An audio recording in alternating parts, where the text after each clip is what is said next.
Hi friends, இன்னைக்கு நம்ம என்ன பார்க்க போறோம் அப்படினா advance payment of tax தான் பார்க்க போறோம். So last நம்மளோட இந்த advance tax TDS and TCS seriesல நம்ம already நம்ம வந்து introduction பார்த்தோம் and எப்படி வந்து break up பண்ணி இந்த 10 days spanல நம்ம வந்து cover பண்ண போறோம் அப்படின்றத பார்த்தோம் and TCS ஓட complete lecture video வந்து post பண்ணியாச்சு and அதுவும் நம்ம பார்த்திருப்போம். So அடுத்து என்ன அப்படினா advance payment of tax because ஒரு span of இது எடுத்துக்கிட்டோம் அப்படினா advance tax TDS TCS பொறுத்த வரைக்கும் நம்ம advance tax இன்னைக்கு முடிச்சிருவோம் and TCS ஆல்ரெடி முடிச்சிட்டோம். ஸோ நம்மளுக்கு பேலன்ஸாக இருக்கக்கூடியது TDS தான் பேலன்ஸ் இருக்கு. ஓகே, ஸோ இப்போ ரெண்டு முடிச்சிட்டோம் அப்படின்னா மேஜர் பார்ட் முடிச்ச மாதிரி ஆயிடும். ஸோ TDS பார்க்கும்போது ஓகே நம்மளுக்கு பெண்டிங் இவ்வளோதான் இருக்குன்ற ஒரு கான்ஃபிடென்ஸ்ல நம்ம அதையும் முடிச்சிருவோம்.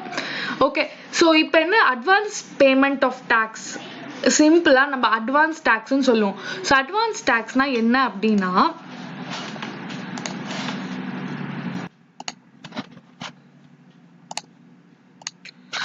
பே ஆஸ் யூ earn அப்படின்னு சொல்லலாம். ஓகே, அட்வான்ஸ்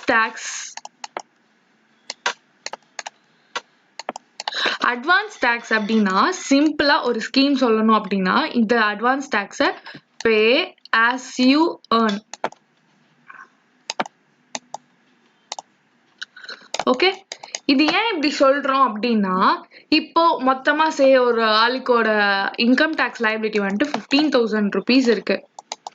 ஓகேவா, அட்ட ஸ்டெச்ல நீங்க வந்துட்டு ஏப்ரல் 30க்குள்ள நீங்க வந்துட்டு இதை பே பண்ணணும். Actually this is not the true, but நான் சொல்றேன் இல்லைன்னா செப்டம்பர் 30க்குள்ள நீங்க இதெல்லாம் பண்ணி நீங்க வந்துட்டு மொத்த டாக்ஸ் லைபிலிட்டி நீங்க அதோட பே பண்ணி ஃபர்னிஷ் பண்ணி ஃபைல் பண்ணிடணும் அப்படின்னு நான் சொல்றேன்னு வச்சுக்கோங்க. உங்களால அட்ட ஸ்டெச்ல இன்கேஸ் வந்துட்டு அவங்க வந்துட்டு ரொம்ப லோவர் மிடில் கிளாஸா இருக்காங்க இல்ல பவர்ட்டி லைன்ல இருக்காங்க, பவர்ட்டி லைன்ல இருந்தாங்க அப்படின்னா இந்த இன்கம் டாக்ஸ் வராது. In case to say it as poor, okay கொஞ்சம் புவரா இருக்காங்க, அவங்களால அட் ஸ்டெச்ல they can make day to day நீட்ஸ்லாம் அவங்களால பார்த்துக்க முடியும். லைக் என்ன சொல்றது, இப்போ வந்துட்டு 50,000 இன்கம் வாங்குறாங்கன்னே வச்சுக்கோங்க, ரொம்ப லேவிஷா ஸ்பெண்ட் பண்றாங்க அப்படின்னு வச்சுக்கோங்களேன். அப்ப 50,000 வரதும் தெரியாது போறதும் தெரியாது. ஸோ அந்த மாதிரி பீப்புளுக்கு டக்குன்னு 15,000 நீங்க பே பண்ணி ஆகணும் இந்த ஸ்பேன் ஆஃப் டைம்ல.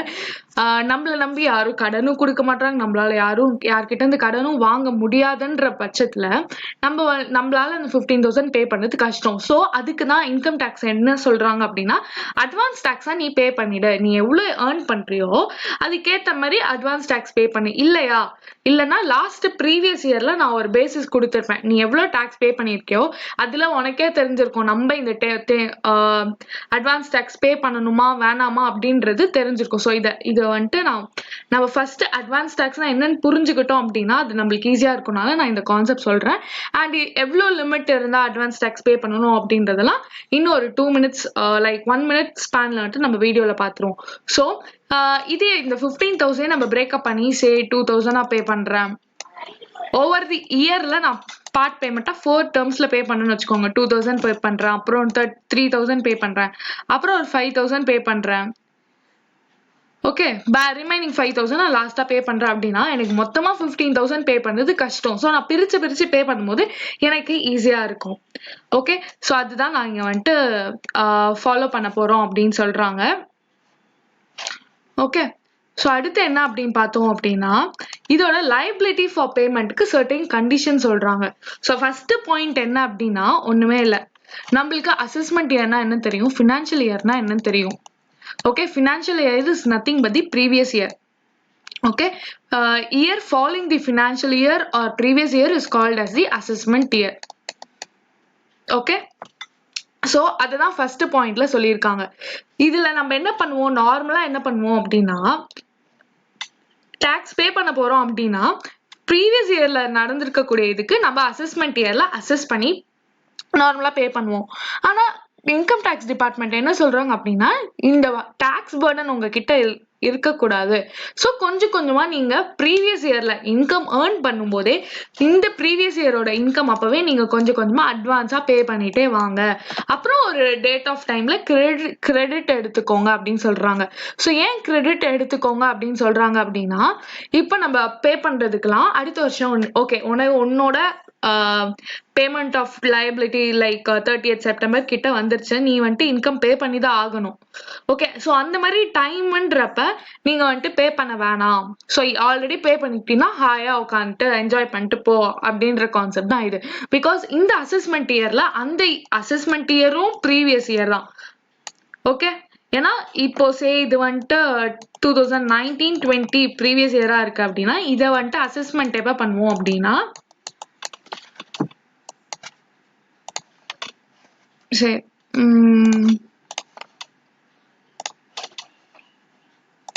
எக்ஸாம்பிள் பார்க்கலாம்.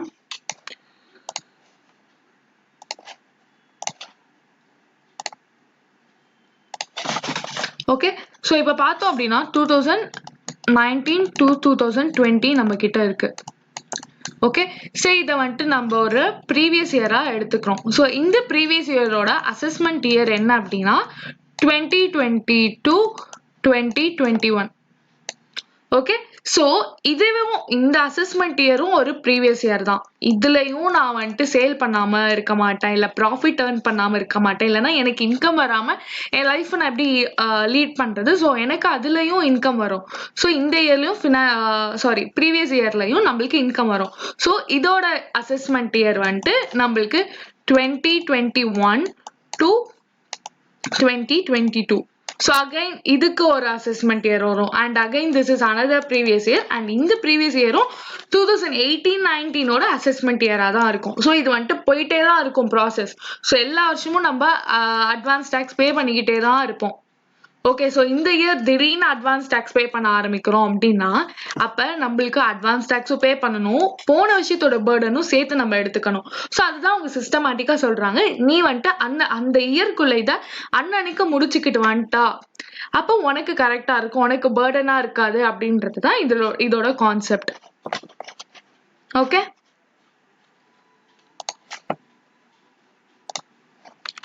ஸோ நெக்ஸ்ட் இந்த செகண்ட் பாயிண்ட்ல என்ன சொல்றாங்க அப்படின்னா, எப்ப அட்வான்ஸ் டாக்ஸ் பே பண்ணணும் அப்படின்னா நம்மளோட லைபிலிட்டி 10,000க்கு மேல ஆச்சுன்னா.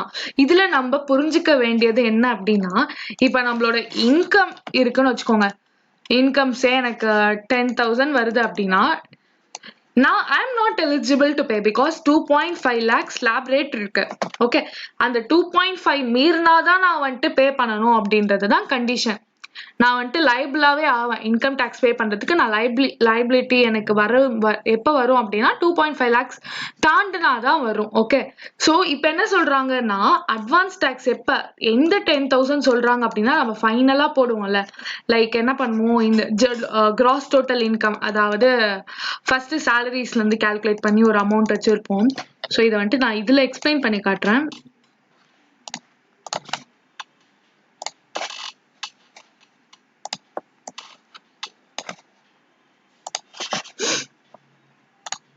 ஓகே, ஸோ சேலரிஸ் இருக்கும் நம்மளுக்கு, அதுல இருந்து ஒரு அமௌண்ட் இருக்கும், அண்ட் ஹவுஸ் ப்ராப்பர்ட்டில இருந்து நம்மளுக்கு ஒரு இன்கம் வந்திருக்கும். கேபிட்டல் கெயின் ஏதாச்சும் பண்ணியிருக்கோம் அப்படின்னா அதுல இருந்து நம்மளுக்கு ஒரு இன்கம் வந்திருக்கும். அண்ட் கேபிட்டல் கெயின் முடிஞ்சதுக்கு அப்புறமா பிஜிபிபி, ஆக்சுவலி ஆர்டர் நான் மாத்தி எழுதியிருக்கேன். So salaries, HP, PGBP, capital gain and other source. Okay, so இந்த மாதிரி வந்திருக்கும். இதுல இருந்து எனக்கு இன்கம் வந்திருக்குன்னு வச்சுக்கோங்க, எனக்கு ஒரு கிராஸ் டோட்டல் இன்கம் வந்திருக்கு. நான் டிடக்ஷன்ஸ் எல்லாத்தையுமே நான் வந்துட்டு டிடெக்ட் பண்ணிட்டு அதுக்கப்புறம் நான் டிடிஎஸ் ஏதாச்சும் பே பண்ணி தான் டிடெக்ட் பண்ணிப்பேன், டிசிஎஸ் ஏதாச்சும் பே பண்ணி தான் டிடெக்ட் பண்ணிப்பேன், அண்ட் ஏதாச்சும் ஆல்ரெடி எனக்கு வந்துட்டு டிடெக்ட் பண்ண வேண்டியது இருக்கு, டிடக்ஷன்ஸ் இருக்கு, செக்ஷன் 80 படி எனக்கு ஏதாச்சும் டிடக்ஷன்ஸ் இருக்கு அப்படின்னா அது எல்லாத்தையும் டிடெக்ட் பண்ணிட்டு வந்ததுக்கு அப்புறமா இருக்கக்கூடிய லயபிலிட்டி, அதுக்கு தான் நான் வந்துட்டு அட்வான்ஸ் டேக்ஸ் பே பண்ணுவேன். ஸோ அந்த அமௌண்ட்ல இருக்கிறது 10,000 கிரேட்டர் தேன் 10,000ஓட இருந்தது அப்படின்னா நான் வந்துட்டு அட்வான்ஸ் டேக்ஸ் பே பண்ணியே ஆகணும்.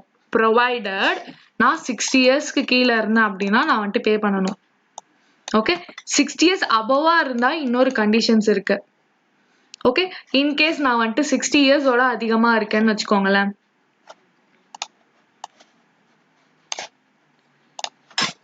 ஓகே அட்வான்ஸ் டேக்ஸ் இருக்கு, அதுல 60 இயர்ஸ் அதிகமா இருக்கேன்.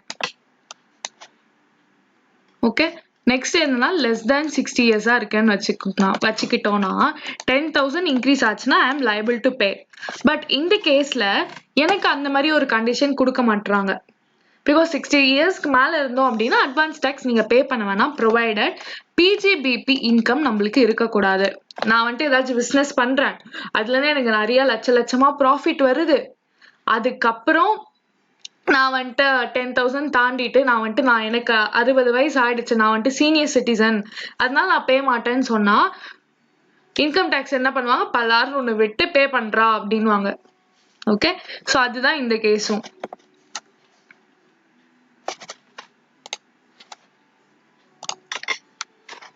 ஸோ அதேதான் இங்கேயும் சொல்லியிருக்காங்க. அண்ட் இன்னொன்னு இது என்ன சொல்லியிருக்காங்க அப்படின்னா, இப்போ ஒரு பர்சன் வந்துட்டு 10,000 கீழே இருந்தாங்கன்னு வச்சுக்கோங்க, 10,000ல இருந்து பே பண்ணாம இருந்துட்டு அப்புறம் நம்ம தேவையில்லாம அசஸிங் ஆஃபீஸர் என்ன பண்ணுவாங்க, மறந்து இன்ட்ரெஸ்ட்லாம் போட்டிருந்தாங்க அப்படின்னா நம்ம வந்துட்டு we are not liable to pay because our tax liability is less than 10,000, so we should be sure on that. Okay, யாராச்சும் ஒருத்தர் போட்டிருக்காங்க அப்படின்னா நம்ம வந்துட்டு பண்ணக்கூடாது. ஸோ நெக்ஸ்ட் இதுதான் நான் அந்த சீனியர் சிட்டிசன் கேஸ் சொன்னேன். பிஜிபிபி இன்கம் இல்லை, நான் வந்துட்டு 60 இயர்ஸ்க்கு மேலே இருக்கேன் அப்படின்னா exemption from payment of advance tax. Okay, so இதுதான் அந்த பாயிண்ட். நெக்ஸ்ட் இது வந்துட்டு லைக் கான்செப்சுவலாக கொடுத்துருக்காங்க. இதை வந்துட்டு நம்ம கான்செப்சுவலாக புரிஞ்சுக்கிட்டோம் அப்படின்னா அட்வான்ஸ் டேக்ஸோட ஃபங்க்ஷனிங் நம்மளுக்கு தெரியும். ஓகே, இதில் வந்துட்டு எனக்கு எப்படி லைக் டெஸ்ட் பண்ணுறதுக்கு இதில் எதுவுமே கிடையாது.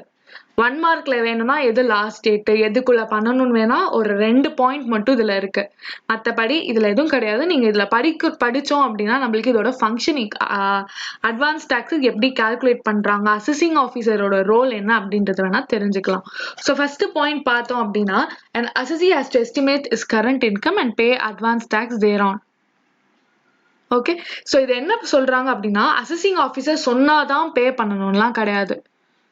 ஓகே, அசஸிங் ஆஃபீஸர் சொல்லாமலையும் நம்ம வந்துட்டு அட்வான்ஸ் டேக்ஸ் பே பண்ணணும் அப்படின்றது தான் கண்டிஷன். அண்ட் எப்படி பே பண்ணணும் அப்படின்னா current income pay as you ஏர்ன்ன்ற ஆப்ஷன் சொன்னல, pay as you earn. Okay, so அது மாதிரி தான் இதுவும் பே ஆஸ் யூ ஏர்ன் மாதிரி நம்ம வந்துட்டு பே பண்ணும்போது கரண்ட் இன்கம் படி நான் எஸ்டிமேட்டா லைக் கரண்ட் இன்கம்லாம் வேணாம், ஓகே எஸ்டிமேட் பண்ணியிருப்பேன் இந்த இயர்ல எனக்கு ஒரு இவ்வளோ ப்ராஃபிட் வரும் அப்படின்னு நான் எக்ஸ்பெக்ட் பண்றேன் அப்படின்னா நீ எக்ஸ்பெக்ட் பண்றல, அப்ப நீ இன்கம் டேக்ஸ்ல வருவேன்னு உனக்கே தெரியுதுன்னா நீ பே பண்ணிடு அப்படின்றது தான் இன்கம் டேக்ஸோட concept.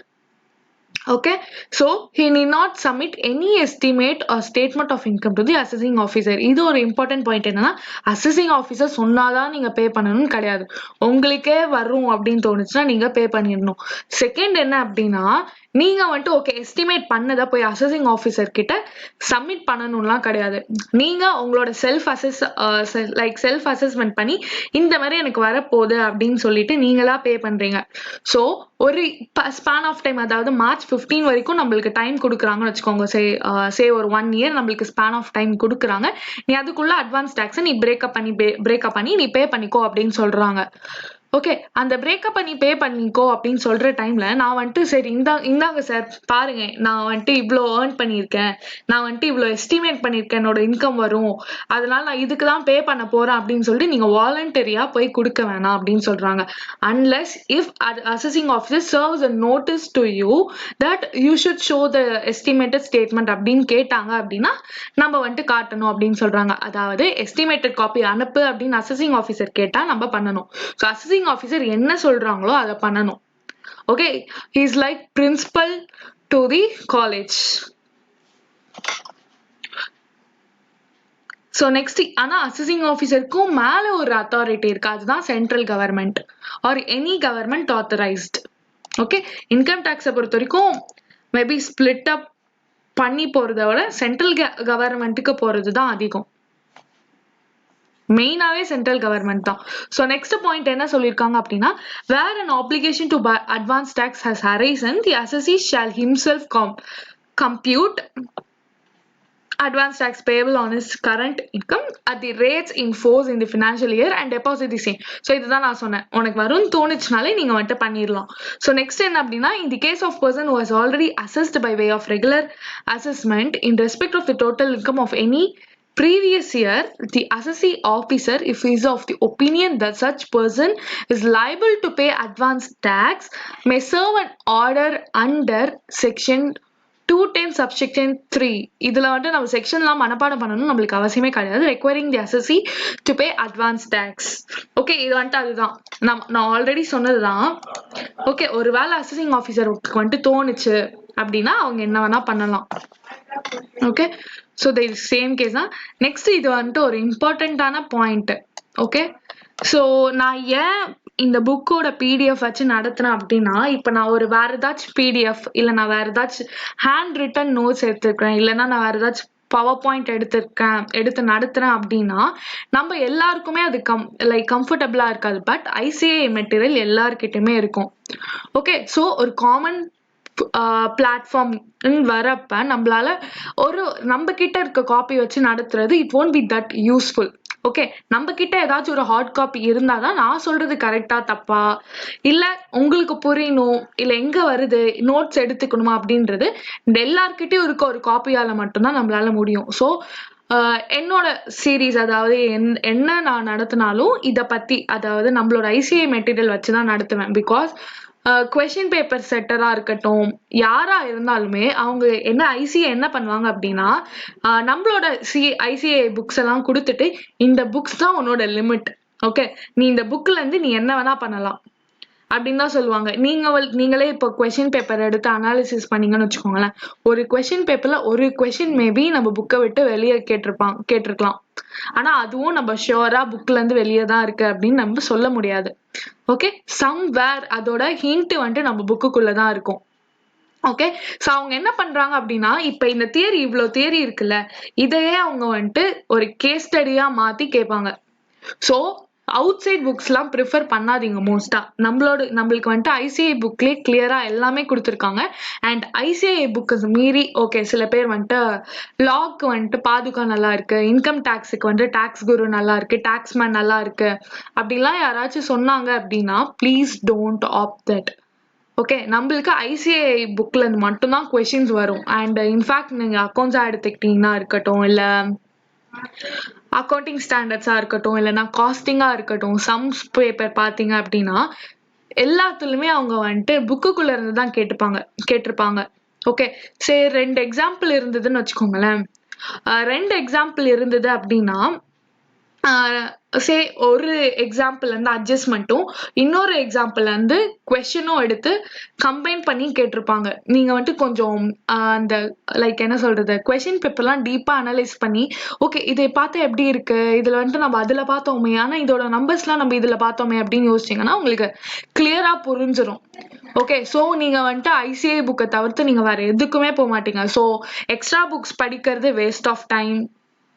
Okay, waste of time மட்டும் இல்லாம வேஸ்ட் ஆஃப் மணி தான். நம்ம வந்துட்டு நார்மலா ஒரு புக் காஸ்ட் வந்துட்டு 700 கீழே எதுவுமே இல்லை. ஸோ ஒரு சப்ஜெக்ட்டுக்குமே நம்ம வாங்கி மணி வேஸ்ட் பண்றதோட அதை நம்ம சேர்த்து வச்சு இப்போ எக்ஸாம் முடிஞ்சு பாஸ் ஆயிட்டோம் அப்படின்னா ட்ரீட்டுக்கு வச்சுக்கா அது நல்லா இருக்கும். This is what my mentality. Okay, நான் வந்துட்டு இது வரைக்கும் பேப்பர் அனலைஸ் பண்ணதுல நான் பார்த்தது. So sorry for deviating the topic, but நான் இந்த பாயிண்ட் வந்துட்டு ரொம்ப நாளா போட் ஃபோர்த் பண்ணணும் அப்படின்னு வச்சிருந்தேன். And I did it now. So next என்ன அப்படின்னா இந்த பாயிண்ட் தான் நான் ரொம்ப இம்பார்ட்டன்ட் அப்படின்னு சொல்லியிருந்தேன். ஏன் இம்பார்ட்டன்ட் அப்படின்னா எதை வச்சு நம்ம வந்துட்டு அட்வான்ஸ்டா கால்குலேட் பண்றாங்க அப்படின்னு சொல்றோம், ஆனா எதை வச்சு பிரைமரியா டீல் பண்றாங்க அப்படின்னா இப்போ கரண்ட் இயர் இன்கம் எடுத்துப்பாங்க. ஓகே, கரண்ட் இயர் இன்கம் பார்த்தோம் அப்படின்னா நம்மளுக்கு 10,000 தாண்டலப்பா, 10,000 லைபிலிட்டி தாண்ட வாய்ப்பே இல்லை அப்படின்னு நம்ம யோசிக்கிறோம். ஓகே, பட் ஆனா அன்பார்ச்சுனேட்லி அது இன்க்ரீஸ் ஆக சான்சஸ் இருக்கு. This is what also an estimate தானே. ஸோ 10,000 இன்க்ரீஸ் ஆனாலே நம்ம வந்துட்டு அட்வான்ஸ் டேக்ஸ் பே பண்ணணும்னு சொல்றாங்க. ஓகே, ஸோ அந்த சிச்சுவேஷன்ல நம்ம என்ன பண்ணுவோம், ஓகே 10,000 இன்க்ரீஸ் ஆகிற மாதிரியே தெரியல, நான் பே பண்ண மாட்டேன், நம்ம லேசியா அப்படியே அதை இக்னோர் பண்ணிட்டு உட்காந்துட்டு இருந்தோம் அப்படின்னா திடீர்னு அன்பார்ச்சுனேட்டா அந்த பீரியட் எண்ட் ஆகிறதுக்குள்ள நம்மளுக்கு திடீர்னு ஹைக் ஆகி நம்மளுக்கு எக்ஸசிவ் லாட்ரி அடிக்குது இல்லை கேபிட்டல் கெயின் பண்ணதுல நம்மளுக்கு ஹியூஜ் அமௌண்ட் வருது அப்படின்னா நம்ம டாக்ஸபிள்குள்ள வந்துருவோம். ஓகே, ஸோ அந்த மாதிரி சுச்சுவேஷன்ல நம்ம வந்துட்டு உஷாரா இருக்கணும். ஸோ இதுதான் என்ன சொல்றாங்க, நம்ம வந்துட்டு அக்கௌண்ட்ஸ்ல படிச்சிருப்போம் இல்லையா, ப்ரூடன்ஸ் கான்செப்ட் படிச்சிருப்போம். ஓகே, முன்னாடி நடக்கிறத ப்ராஃபிட்டே இருந்தாலும் லைக் நம்மளுக்கு ஏதாச்சும் ஒரு லாஸ் தெரிஞ்சா அதை ஃபர்ஸ்ட் நம்ம அக்கௌண்ட் பண்ணிடுவோம். ஓகே, ஸோ அந்த மாதிரி தான் நம்மளுக்கு கிடைக்கலாம் அப்படின்னாலும் நம்மளால நம்ம கிட்ட இருந்து ஒன்று போகும். ஓகே, நம்ம 10,000 பே பண்ணல அப்படின்னா நம்ம வந்துட்டு இன்ட்ரெஸ்ட் பே பண்ணுவோம். ஓகே, ஸோ 10,000 நார்மலாவே அதை பே பண்ணிட்டு விட்டுருக்கலாமே, நான் எக்ஸ்ட்ராவா பே பண்றதுக்கு நான் வந்துட்டு என்கிட்ட இருந்து அவ்வளோ காசு போகக்கூடாது அப்படின்றதுக்காக நான் நார்மலா ஒரு அசம்ஷன் வச்சு ஓகே இந்த இயர் வரல அப்ப நான் ப்ரீவியஸ் இயரா பார்ப்பேன். ஸோ ப்ரீவியஸ் இயர்ல என்னோட டாக்ஸ் லைபிலிட்டி இன்க்ரீஸ் ஆயிருக்கான்னு பார்ப்பேன். ஓகே, இன்க்ரீஸ் ஆகியிருந்தது அப்படின்னா நான் வந்துட்டு ஹையர் தான் பார்ப்பேன். ஓகே, இந்த இயர் இல்லைன்னா எனி சப்சிக்வெண்ட் ப்ரீவியஸ் இயர் அதுல என்னோட இன்கம் இன்க்ரீஸ் ஆயிருந்தது அப்படின்னா நான் அதை அட்வான்ஸ் டேக்ஸ் பேயபிளுக்கு நான் வந்துட்டு பேசிஸா எடுத்துக்கலாம். ஓகே, ஸோ நெக்ஸ்ட் என்ன சொல்லியிருக்காங்க அப்படின்னா about order can be served by the assessing officer at any time during the financial year but not later than February. ஸோ நான் என்ன சொன்னேன், அசஸிங் ஆஃபீஸர் என்ன சொன்னாலும் நம்ம பண்ணிடணும், ஆனால் அதுக்கும் அவங்க லிமிட் கொடுத்துருக்காங்க. நீ வந்துட்டு நார்மலா இண்டிவிஜுவல் கிட்ட போயிட்டு நீ அது பே பண்ணணும் இது பே பண்ணணும்னு சொன்னோம்னா அவங்களால பண்ண முடியாது. ஸோ அவங்க என்ன சொல்றாங்க அப்படின்னா உனக்கு அசஸிங் ஆஃபீஸரும் நீ ஏதாச்சும் இஷ்யூ பண்ண போற நோட்டீஸ் சர்வ் பண்ண போடுற அந்த பர்சனுக்கு சர்வ் பண்ண போற அப்படின்னா உன்னோட லிமிட் February எண்டு தான். நீ Februaryக்குள்ள நீ என்ன வேணா பண்ணிக்கலாம். ஓகே, அந்த February எண்டுக்கு அப்புறமா அதை வந்துட்டு நம்ம என்ன பண்றோம், like first March of the financial year நம்ம வந்துட்டு அனுப்பிச்சிட்டோம். ஓகே, அதுக்கப்புறமா நம்மளுக்கு பேமெண்ட் வருதுன்னு வச்சுக்கோங்க. ஓகே, லைக் சே என்ன எக்ஸாம்பிள் சொல்லலாம் அப்படின்னா ஒரு அசஸி வந்துட்டு ரிட்டர்ன் வந்துட்டு ஃபர்னிஷ் பண்ணிட்டாங்க. ஓகே, ப்ரீவியஸ் இயர்ல பண்ணிட்டாங்க, ஆனா அசஸ்மெண்ட் பண்ணப்ப பார்த்தோம் அப்படின்னா இன்னும் அவன் எக்ஸ்ட்ராவா பே பண்ண வேண்டியது இருக்கு. ஓகே, ஸோ February எண்டுக்குள்ள அவன் பே பண்ணி ஆகணும். ஓகே, February எண்டுனாலும் சேம் தான், பிஃபோர் ஃபர்ஸ்ட் மார்ச்னாலும் சேம் தான். Okay, last date of February same as before first March.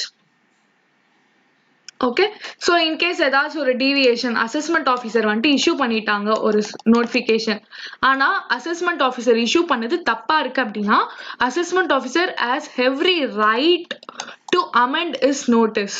Okay, எப்போ வேணா அவங்க அமெண்ட் பண்ணலாம். இப்போ நான் வந்துட்டு 500 நீ எக்ஸ்ட்ரா பே பண்ணணும்னு சொல்லியிருக்கேன், ஆனால் திடீர்னு வந்துட்டு இல்லை 500 இல்லை 1000 rupees அப்படின்னா assessing officer has every right to amend the same.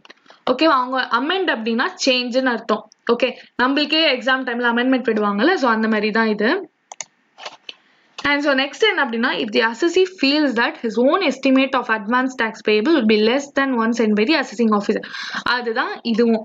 Like இப்போ அசஸிங் ஆஃபீஸர் வந்துட்டு 500 அமெண்ட் பண்ணி 1000 மாத்துறாங்க, ஆனா நான் என்ன ஃபீல் பண்றேன், நான் வந்துட்டு எனக்கு 500 வராதே, நான் எனக்கு 250 தான் வருது, அப்புறம் எதுக்கு நான் 500 எக்ஸ்ட்ரா 250 பே பண்ணணும் யோசிச்சேன் அப்படின்னா நான் அசஸிங் ஆஃபீஸருக்கு நான் வந்துட்டு என்னோட எஸ்டிமேட்டை இதுதான் என்னோட கரண்ட் இன்கம் இதுதான் நான் எஸ்டிமேட் பண்ண மாதிரி எனக்கு இவ்வளவுதான் வருது அப்படின்னு சொல்லிட்டு நான் மறுபடியும் அவங்களுக்கு அப்ளை பண்ணலாம்.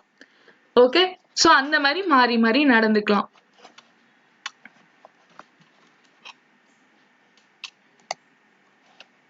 So next எல்லா கேஸ் பொறுத்த வரைக்கும் tax calculus shall be reduced by the amount of tax deductible at source. இதுதான் நான் ஃபர்ஸ்ட் சொன்னது.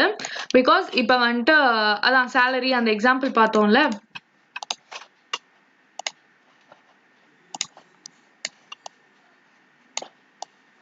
ஓகே, ஸோ இதுல பார்த்தோம் அப்படின்னா இது எல்லாத்தையுமே நம்ம வந்துட்டு less advance tax less TDS less TCS அப்படின்னு நம்ம ஒரு இது போட்டோம். ஓகே, ஸோ இந்த அமௌண்ட்ல இருந்து நம்ம லெஸ் போட்டது எல்லாமே அதுல கால்குலேட் ஆகும். ஓகே, ஸோ நம்ம லெஸ் பண்ணி போட்டது தான், அதுக்கு தான் நம்ம அட்வான்ஸ் டேக்ஸ் லைபிலிட்டி பே பண்ணணும். ஸோ இந்த எக்ஸாம்பிள் நான் ஆல்ரெடி கொடுத்துட்டேன். So this is what all it is.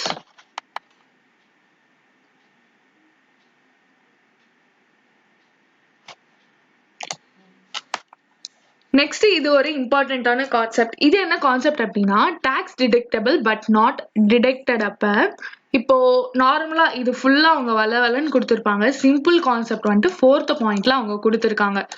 ஓகேவா? என்ன அப்படின்னா ஒருவேளை நான் டாக்ஸ் டிடக்டபிள் அட் சோர்ஸ் அதாவது டிடிஎஸ் இருக்குன்னு வச்சுக்கோங்க. ஓகே, ஸோ இதுக்கு வந்து நம்ம ஒரு எக்ஸாம்பிள் பார்க்கலாம்.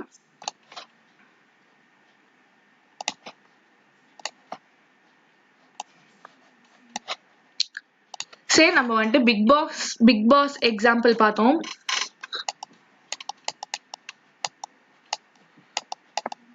ஓகே, பிக் பாஸ்ல யார் ஃபண்ட் கொடுக்குறா? பிக் பாஸ் டீம், அதாவது ப்ரொடக்ஷன் டீம் தான் அதோட ஃபுல் செலவு ஏற்பாங்க. சரி, நம்ம விஜய் டிவி இருக்காங்க. ஓகே, அவங்க வின்னருக்கு முகேன் ராவுக்கு எவ்வளவு தராங்க? rupees 50 lakh தராங்க. ஓகே, விஜய் டிவி வந்துட்டு முகேன் ராவுக்கு என்ன பண்ணிருக்கணும் அப்படின்னா டாக்ஸ் புடிச்சிட்டு தான் கொடுத்துருக்கணும். ஓகே, இதுல யார் பேயின்றத நம்ம தெரிஞ்சுக்கணும். ஓகே, பேயர் யாரு அப்படின்னா விஜய் டிவி தான் பேயர், பிகாஸ் இவங்க தான் பே பண்றாங்க. ஓகே, முகேன் ராவ் யாரு அப்படின்னா பேயி, பிகாஸ் இவனுக்கு தான் பேமெண்ட் போகுது. ஓகே, ஸோ இந்த கேஸ்ல அவங்க டிடிஎஸ் புடிச்சிருக்கணும். ஆனா இதுல என்ன ஆச்சு? டிடிஎஸ் பிடிக்காம கேஸ்ல என்ன சொல்றாங்க அப்படின்னா அந்த கேஸை பொறுத்த வரைக்கும் டிடிஎஸ் பிடிக்கல, ஆனா நான் பிடிச்சிருக்கணும். அப்ப இவனுக்கு ஃபுல்லா போயிடுச்சு. முகேன் ராவுக்கு 50 lakh மொத்தமா போயிடுச்சு. ஆனா முகேன் ராவ் என்ன பண்றாங்க? 50 lakh இதுல டிடிஎஸ் ஓட அமௌண்ட் வந்துட்டு டிடக்டபிள் அப்படின்னு சொல்லிட்டு போடுறாங்க. ஓகே, அப்ப என்ன கவர்மெண்ட் என்ன சொல்றாங்க? நீ எனக்கு பே பண்ணவே இல்லை, நான் மட்டும் உனக்கு அந்த இதை வந்துட்டு எக்ஸம்ஷனா தரணும், நான் எதுக்கு உனக்கு டிடக்ஷன் தரணும் அப்படின்னு சொல்லிட்டு கவர்மெண்ட் கேட்பாங்க. ஓகே, ஸோ அந்த கேஸ்ல என்ன கவர்மெண்ட் வந்துட்டு கிளாரிஃபை பண்ணியிருக்காங்க அப்படின்னா நீ டிடிஎஸ் பிடிக்கிற நீ ஓகே. சரி, முகேன் ராவ் வந்துட்டு என்ன சொல்றான் அப்படின்னா இன்கேஸ் டிடிஎஸ் பிடிக்காம கொடுத்துருக்கலாம். ஓகே, ஒரு கேஸ். அப்ப முகேன் ராவ் வந்துட்டு he's eligible he's liable to pay TDS ஏன்னா பிடிக்காம கொடுத்துருக்காங்க. இல்லைன்னா இவன் வந்துட்டு பிடிச்சிருக்கணும். ஓகே, ஸோ இன்னொரு ஜேர்னல் எப்படி பார்த்துக்கலாம், இன்னொரு கேட்டகரி எப்படி எடுத்துக்கலாம் அப்படின்னா விஜய் டிவி வந்துட்டு பிடிச்சிருக்கணும். ஓகே, பிடிச்சிட்டாங்க. ஒரு 5 lakh rupees வந்துட்டு பிடிச்சிட்டாங்க அண்ட் 45,000 தான் போகுது. ஸோ டோட்டல் இன்கம்ல முகேன் ராவ் சொல்றாங்க நான் ஆல்ரெடி இந்த இன்கம்ல நான் டாக்ஸ் பே பண்ணிட்டேன், விஜய் டிவிக்கு அதை கொடுத்துட்டேன், Vijay TV is responsible to pay to you அப்படின்னு கவர்மெண்ட் கிட்ட சொல்றாங்க. விஜய் டிவி வந்துட்டு பே பண்ணாம விட்டுருக்காங்க அந்த 5 lakh. Okay, so in that case என்ன ஆகும் அப்படின்னா கவர்மெண்ட் சொல்றாங்க எனக்கு காசு வந்தா மட்டும்தான் நான் உனக்கு அலோவ் பண்ணுவேன். ஓகே, இவங்க வந்துட்டு பே பண்ணாதான் முகேன் ராவுக்கும் டிடக்ஷன்ஸ். ஓகே, ஸோ அந்த கேஸ் தான் இம்பார்ட்டன்ட். பேமெண்ட் கிடைச்சா மட்டும்தான் நான் வந்துட்டு கிரெடிட் அலோவ் பண்ணுவேன். Okay, this is what the case here. I hope now you are clear with that. I hope. In case of any doubt, comment la dayavu senji kelunga. I am ready to explain you at any time. Okay, so adha idoda concept. So next இதே வந்துட்டு நம்ம already பார்த்தது தான். எப்படி calculate பண்றாங்க, financial year எப்படி calculate பண்றாங்கன்னா இதுல என்ன ஒரு எக்ஸ்ட்ராவா கொடுத்துருக்காங்கன்னா நெட் அக்ரிகல்ச்சரல் இன்கம், அதாவது பிசினஸ் இன்கம் இருக்கும் அண்ட் அக்ரிகல்ச்சரல் இன்கம் இருந்ததுன்னா அதை நம்ம எப்படி ட்ரீட் பண்றது அப்படின்னு சொல்லிட்டு நம்மளோட மாடியூல் 1ல 3rd சாப்டர்ல இருக்கும் இல்லையா, ஸோ அதோட கேட்டகரி தான் இதுல கொடுத்துருக்காங்க. அண்ட் நெக்ஸ்ட் ஒன் என்ன அப்படின்னா instalment of advance tax payment and due. So provided இதுல வந்துட்டு இந்த 2 செக்ஷன் கொடுத்துருக்காங்க அதர் தேன் அசசிஸ். ஸோ 44AD எதுக்கு அப்படின்னா ப்ரிசம்டிவ் இன்கம்ல டாக்ஸேஷன் பண்றவங்க, presumptive taxation in case of business. And 44ADA எதுக்கு அப்படின்னா அதுவும் presumptive taxation or income provided profession ku. Okay, business na 44AD and 44ADA deals with profession. Okay, so adha vantu na innor video la 44AD thaniya and 44ADA thaniya podren. Next enna appadina due date of installment, அதாவது நம்ம வந்துட்டு பே பண்ண வேண்டியது. So இதையும் ஒரு எக்ஸாம்பிள்ல பார்த்துக்கலாம்.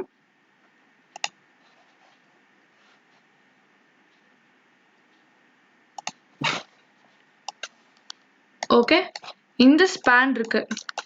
April, May, June, July, August, September, October, November, December, Jan, Feb, March. Okay, இதுதான் நம்மளோட ஃபினான்ஷியல் இயர். ஓகேவா? ஸோ இதுக்கு நான் என்ன பண்றேன் அப்படின்னா, ஏப்ரல், மே, ஜூன்ல இருக்கிறதுக்கு நான் எப்ப பே பண்றேன் அப்படின்றத பாருங்க. Okay, on or before 15th of June எவ்வளோ பே பண்ணியிருக்கணும்னா 15% பே பண்ணியிருக்கணும். ஸோ இதில் பார்த்தோம் அப்படின்னா இதை 15th June, 15th September, 15th December and 15th March. So இது எப்படி ஞாபகம் வச்சுக்கிறது அப்படின்றத ஈஸியாக பார்த்தோம் அப்படின்னா,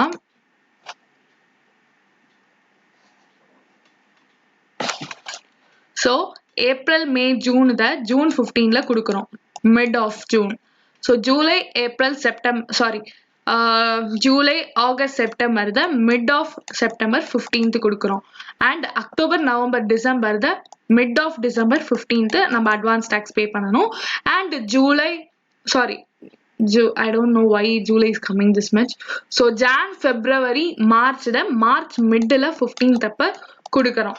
ஓகே, ஸோ இதுதான் இது. April, May, June mid of ஜூன்ல கொடுக்குறோம். ஜூலை, ஆகஸ்ட், செப்டம்பரை மிட் ஆஃப் செப்டம்பர்ல கொடுக்குறோம்.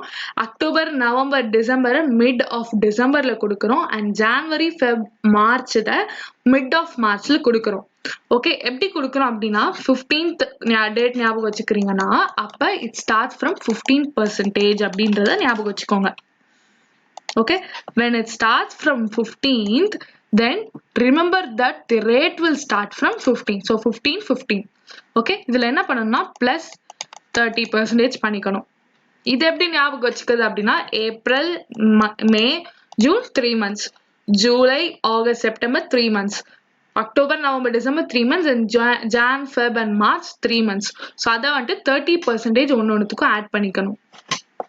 ஆனா டோட்டல் 100% தானே. ஸோ 30%. ஸோ ஜூன் 15th அப்போ நம்ம 15% ஆஃப் அட்வான்ஸ் டேக்ஸ், அதாவது டேக்ஸ் லைபிலிட்டி பே பண்ணிருக்கணும் அட்வான்ஸ் டேக்ஸா. அண்ட் இதுல வந்துட்டு எவ்வளோ பே பண்ணிருக்கணும் அப்படின்னா 15% plus 30%, 45% இதுல பே பண்ணிருக்கணும். And again plus 30% December 15th அப்போ நம்ம 75% பே பண்ணிருக்கணும். So final payment is 15th of March. அப்ப டோட்டல் 100 வரணும். ஸோ டிஃபரன்ஸ் ஆஃப் இது 25% ஆட் பண்ணா நம்ம 15th of March அதுக்குள்ள நம்ம எல்லா மொத்த டிவியுமே பே பண்ணிருக்கணும். ஸோ இதுதான் concept. Okay, so I hope you are clear with that.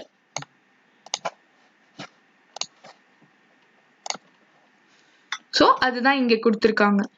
And இன்னொரு இம்பார்ட்டண்ட்டான கேஸ் என்ன அப்படின்னா, ஓகே 15th மார்ச்சோட முடியுது அப்படின்னு சொல்லிட்டோம். ஆனா 31st மார்ச்க்குள்ள ஏதாச்சும் பே பண்ணியிருந்தாங்க வச்சுக்கோங்களேன், மார்ச் 31st ஏதாச்சும் பே பண்ணியிருந்தாங்க அப்படின்னா அதை that will be treated as it is paid on or before 15th March அப்படின்னு சொல்றாங்க. ஸோ நீங்க say 21st அன்னைக்கு நீங்க வந்துட்டு 100% ரிமைன் டியூவை பே பண்றீங்க அப்படின்னாலும் it will be treated as it is paid on or before 15th of March அப்படின்றது சொல்றாங்க.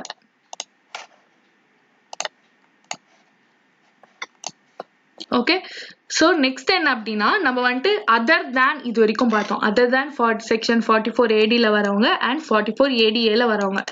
இது என்ன ப்ரிசம்டிவ் பேசிஸ்ல டாக்ஸ் கால்குலேட் பண்றவங்க. 44ADனா பிசினஸ், 44ADAனா ப்ரொஃபஷன். ஓகே, ஸோ இதை பொறுத்த வரைக்கும் என்ன அப்படின்னா ஒரே ஒரு டேட் தான் இருக்கு. அன்னைக்கு நம்ம 100% பே பண்ணி ஆகணும். அதாவது 15th of March ஃபைனலா ஒரு டேட் இருக்குல்ல, அப்ப நம்ம 100% பே பண்ணணும். ஒன்ஸ் பே பண்ணா போதும். யாரு ப்ரிசம்டிவ் ஸ்கீம்ஸ்ல வரவங்க. ஓகே, ப்ரொவைடட் அவங்களுக்கும் இதே தான்.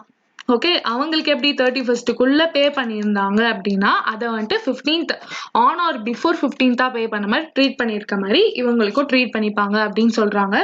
அண்ட் இன்னொன்று என்ன சொல்றாங்க அப்படின்னா, in case this will be applicable for every one. Okay, so இந்த பாயிண்ட் அண்ட் இந்த பாயிண்ட் நம்ம ஆல்ரெடி டிஸ்கஸ் பண்ணது தான்.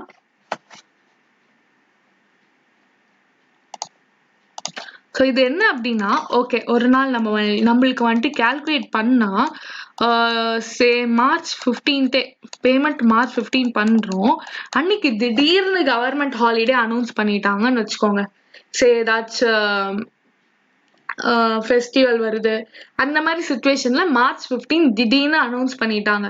ஸோ ஏதாச்சும் ஒரு லீடர் இறந்துட்டாங்க அப்படின்னா கவர்மெண்ட் ஹாலிடே அனௌன்ஸ் பண்ணிடுறாங்க. அன்ஃபார்ச்சுனேட்டா அப்படின்னா அப்ப அந்த பேமெண்ட்டை நெக்ஸ்ட் ஒர்க்கிங் டேல பே பண்ணணும்.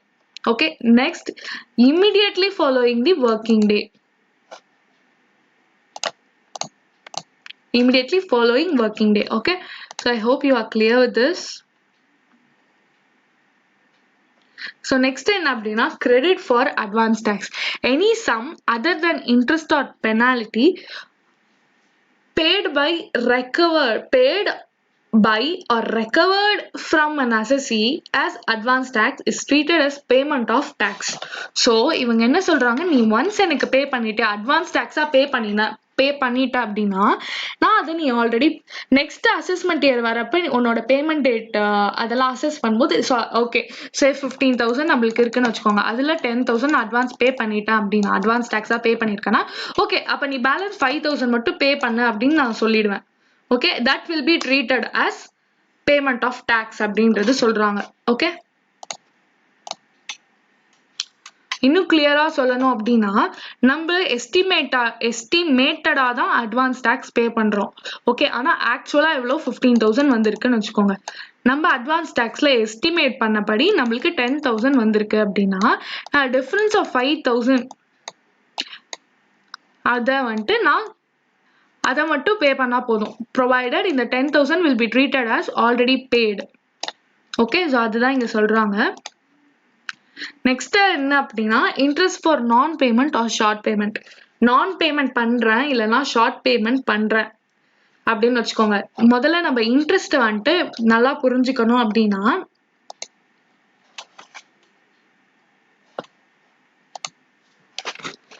ஸோ இன்ட்ரெஸ்ட் இருக்குன்னு வச்சுக்கோங்க. Interest can be divided into three categories. Okay, interest on non-payment,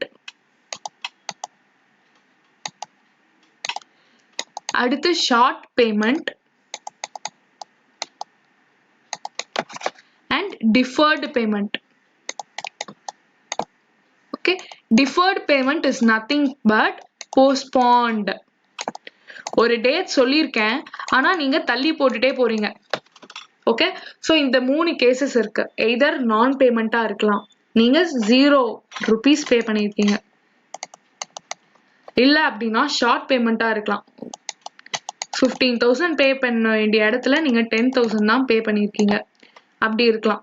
இல்ல டிஃபர்டு பேமெண்டா இருக்கலாம், அதாவது பே பண்ண வேண்டியதை நீங்க போஸ்ட்போன் பண்ணி போட்டுருக்கலாம். இன்னைக்கு உங்ககிட்ட இன்னைக்கு பே பண்ணணும், சே 21st அன்னைக்கு பே பண்ணணும் அப்படின்னா நீங்க வந்துட்டு அதை தள்ளி போட்டு 15th அன்னைக்கு பே பண்ண வேண்டியதை நீங்க தள்ளி போட்டு ஒரு மந்த் எண்டு அந்த மாதிரி நீங்க பே பண்றீங்க அப்படின்னா டிஃபர்டு பேமெண்ட். ஓகே, ஆனா இதுல எல்லாத்துக்குமே என்னன்னா 1% சிம்பிள் இன்ட்ரெஸ்ட் தான் interest. Maybe dates period of இது வந்துட்டு மாறும்.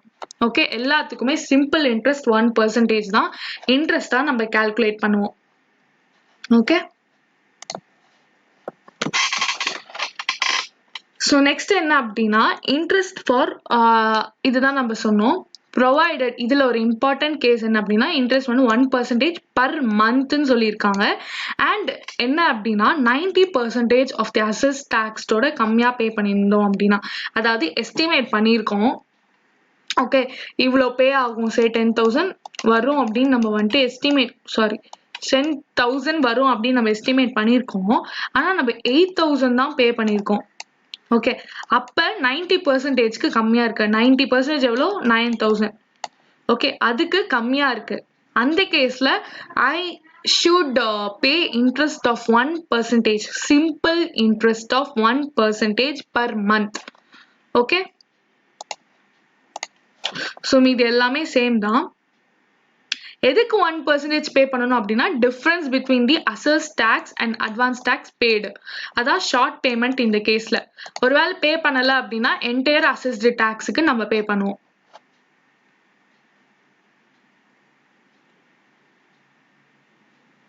நெக்ஸ்ட் என்ன அப்படின்னா டிஃபர்டு பேமெண்டோட கேஸ்க்கு சொல்றாங்க. ப்ரொவைடட் அதர் தேன், அதாவது 44AD அண்ட் செக்ஷன் 44ADAக்கு வரவங்க. அகைன் நான் சொல்றேன், 44AD அப்படின்னா ப்ரிசம்டிவ் டாக்ஸேஷன்ல டாக்ஸ் கால்குலேட் பண்றவங்க, ப்ரிசம்டிவ் இன்கம், அதாவது அவங்க ஒரு டாக்ஸ் ஸ்லாப்ல அவங்க வந்துட்டு ஒர்க் பண்ணுவாங்க.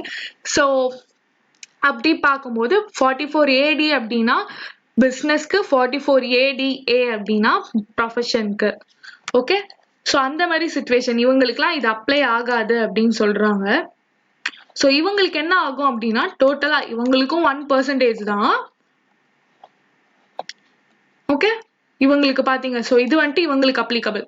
ஓகே, இவங்களுக்கும் அந்த 1% தான். ஆனா எப்ப பே பண்ணுவாங்க அப்படின்னா ஒரே ஒரு டேட் தானே, ஸோ ஒரே ஒரு டேட் ஸ்லாப்னால அவங்களுக்கு இப்படி பிரிச்சு பிரிச்சு மந்த் வைஸ் பே பண்ண வேணாம். ஓகே, ஸோ இது எப்படி அவங்க பே பண்றாங்க அப்படின்னா மந்த் பர் மந்த்துக்கு 1% சொல்லியிருக்காங்க. அப்ப நம்மளுக்கு எவ்வளவு மந்த்னு தெரியணும். இன்கேஸ் 15th ஜூன் அப்ப அவங்க டிஃபால்ட் ஆயிருந்தாங்க, அதாவது ஷார்ட் பேமெண்ட் பண்ணியிருந்தாங்க அப்படின்னா பீரியட் எவ்வளவுனா 3 monthsக்கு கால்குலேட் பண்ணணும்.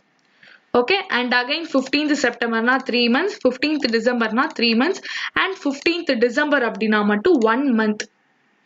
ஓகே, பிகாஸ் நம்ம ஏப்ரலோட கால்குலேஷன்ஸை நிறுத்திடுவோம், அந்த டேர்ம் முடிஞ்சிடுச்சு. ஸோ ஏப்ரல் 30க்குள்ள நம்ம அந்த குவார்டர்லி, அதாவது அந்த எண்டை வந்துட்டு ஃபைல் பண்ணுவோம் இல்லையா, அந்த லைக் நம்ம டிசிஎஸ்ல பார்க்கும்போதே பார்த்தோம், ஏப்ரல் வரைக்கும் டைம் கொடுத்துருக்காங்க அப்படின்றது. ஓகே, ஸோ அந்த மாதிரி தான் இதுக்கும். இந்த மாதிரி கான்செப்ட் எல்லாமே நம்ம எக்ஸாம் போகிறதுக்கு முன்னாடி ஒரு வாட்டி பார்த்துட்டு போனோம் அப்படின்னா தான் நம்மளுக்கு ஈஸியாக இருக்கும். பிகாஸ் நியூ லைக் ஃபேக்ட்ஸ்லாம் வருதுனால நம்ம அடிக்கடி அட்லீஸ்ட் ஒரு 3 ரிவிஷன்ஸ் ஆச்சு இருந்தால் தான் நம்மளுக்கு இதோட டெப்த் புரியும் அண்ட் ஞாபகம் இருக்கும். Okay, so 15th of June and 15th of September 3 months. Okay, இது எப்படி கால்குலேட் பண்ணணும்னா 15th June to 15th September 3 months அப்படின்னு வச்சுக்கோங்க. சரி, இதில் காட்டுறேன்.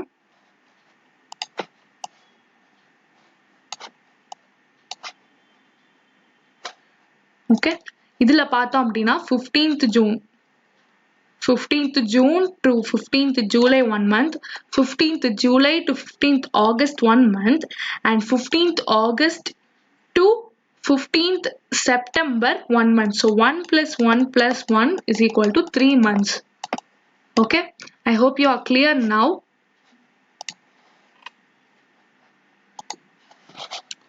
So இதுதான் கேஸ். அண்ட் இன்னொரு எக்ஸாம்ஷன் கொடுத்துருக்காங்க, இது வந்துட்டு மோஸ்டா நம்மளுக்கு டெஸ்ட் பண்ண சான்சஸ் இருக்கு. ஓகே, என்ன அப்படின்னா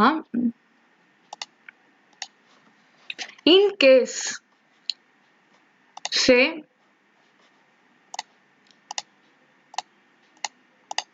நம்ம வந்துட்டு 15th ஜூலை அப்போ 15%க்கு பதில் 12 to 15% பே பண்ணியிருக்கோம். இதுக்கு நடுவில் எய்தர் 12 பே பண்ணிருக்கலாம், இல்லை 13 பே பண்ணிருக்கலாம், இல்லை 14 ஆர் எனி 12.5. அந்த கேசஸ்ல 12க்கு கம்மியா நான் பே பண்ணியிருந்தா மட்டும்தான் நான் வந்துட்டு இன்ட்ரெஸ்ட்க்கு லயபிள். ஓகே, 12% இல்லை 12 தாண்டிடுச்சு அப்படின்னா நான் இன்ட்ரெஸ்ட் பே பண்ண வேணாம். அதுதான் இங்கே கொடுத்துருக்காங்க. 15th ஜூன் அண்ட் 15th செப்டம்பருக்கு கொடுத்துருக்காங்க. 15th ஜூன்னா 12%க்கு கீழே இருந்ததுன்னா நம்ம பே பண்ணணும். ஸோ 12%க்கு மேலே இருந்தால் பே பண்ண வேணாம். அண்ட் 15th செப்டம்பர் பொறுத்த வரைக்கும் 36%க்கு கீழே இருந்தது அப்படின்னா நம்ம பே பண்ணணும். ஸோ 36%க்கு மேலே 36 to 45%க்குள்ள நம்ம பே பண்ணியிருந்தோம் அப்படின்னா நம்ம பே பண்ண வேணாம், அதாவது இன்ட்ரெஸ்ட் பே பண்ண வேணாம். ஓகே, ஸோ நீங்கள் கிளியராக இருப்பீங்க. அண்ட் இது ஒரு இம்பார்ட்டண்டான கான்செப்ட். அண்ட் இது பார்த்துட்டோம் அப்படின்னா இதோட அட்வான்ஸ் டேக்ஸ் முடியுது. ஸோ நான் அப்ளிகபிலிட்டி ஆஃப் இன்ட்ரெஸ்ட் இருக்காது. ஏன் அப்படின்னா ரீசன்ஸ், இதனால நான் வந்துட்டு ஷார்ட் பேமெண்ட் பண்ணியிருந்தேன் அப்படின்னா, ஓகே திடீர்னு எனக்கு லாட்ரி வருது அப்படின்னா எனக்கு தெரியாது, நான் இது வரைக்கும் என்னோட பாஸ்ட் இன்கம்லையும் எனக்கு லாட்ரி வந்திருக்காது. ஸோ லாட்ரின்றது இட்ஸ் ஆன் லக், என்னைக்காச்சும் ஒரு நாள் தானே வரும். ஸோ அந்த மாதிரி. அண்ட் கேபிட்டல் கெயினை பொறுத்த வரைக்கும் நான் வருஷம் வித்துட்டு இருக்க மாட்டேன். என்னைக்காச்சும் எனக்கு ஒரு ஹியூஜ் லாஸா இருக்கு, இல்லை எனக்கு ஒரு ப்ராஃபிட்டபிள் சேல் வருது அப்படின்னா தான் நான் வந்துட்டு கேபிட்டல் கெயினுக்கு போவேன். ஓகே, ஸோ அந்த மாதிரி அன்எக்ஸ்பெக்டடாக நடக்கிறதுக்கு, இல்லை திடீர்னு நான் எக்ஸ்பெக்டே பண்ணலை, ஃபர்ஸ்ட் டைம் எனக்கு profit and gains from business or profession எனக்கு வருது அப்படின்னா நான் வந்துட்டு எக்ஸ்பெக்ட் பண்ணலை. அண்ட் இதுக்கு முன்னாடி எனக்கு பாஸ்ட்லையும் என்கிட்ட அந்த இன்கம்லாம் இல்லை அப்படின்னா இந்த மாதிரி வரும். And income of the nature refer to in section 115 BBDA dividend in aggregate exceeding 10 lakh. So இதுவும் எனக்கு ரேர் தான், பிகாஸ் கம்பெனி ப்ராஃபிட் அடிக்குமா அடிக்காதான்னு எனக்கு தெரியாது. இன்கேஸ் ரேராக வந்தது அப்படின்னா இந்த செக்ஷன், அதாவது அட்வான்ஸ் டேக்ஸ்ல ஷார்ட்ஃபால் ஆறுதுனால நான் இன்ட்ரெஸ்ட் பே பண்ணணும் அப்படின்றது அப்ளை ஆகாது அப்படின்னு சொல்றாங்க. அண்ட் ஃபைனல் என்ன, tax due on return income is nothing but tax liability on assessed income. Okay, இது என்ன, இது நீங்க வந்துட்டு எப்படி எழுதிக்கலாம் அப்படின்னா tax liability on assessed income.